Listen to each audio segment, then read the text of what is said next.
Bonjour, bienvenue dans Une cuillère de maths. Je te propose aujourd'hui une petite vidéo pour voir avec toi comment factoriser avec des expressions littérales. Factoriser une expression littérale consiste à transformer une somme ou une différence en un produit. Ça signifie que vous allez transformer une expression pour laquelle la dernière opération prioritaire est une addition, dans ce cas-là c'est une somme, ou une soustraction, et dans ce cas-là c'est une différence, en un produit, c'est-à-dire en une expression pour laquelle la dernière opération prioritaire est une multiplication.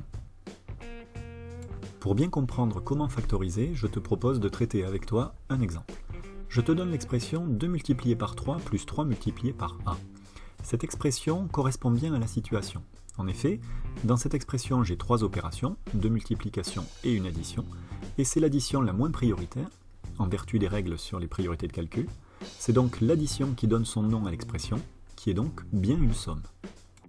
Alors on a une somme, mais c'est pas parce qu'on a une somme qu'on est capable de la factoriser nécessairement. Au collège, pour pouvoir factoriser une somme, dans la plupart des cas, il faudra que cette somme, cette addition, sépare l'expression en petits groupes de multiplication.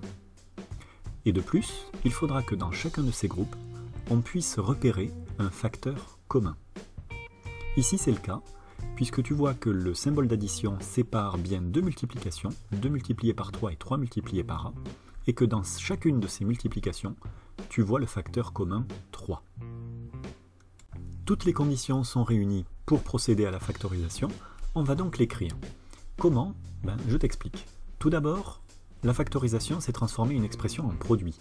Donc on va écrire un produit, c'est-à-dire une multiplication. J'écris donc mon symbole multiplié.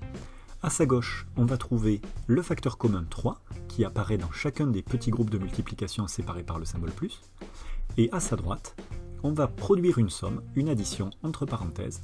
Et dans cette addition, on va faire figurer tous les facteurs des petits groupes qui n'ont pas été mis en évidence en couleur.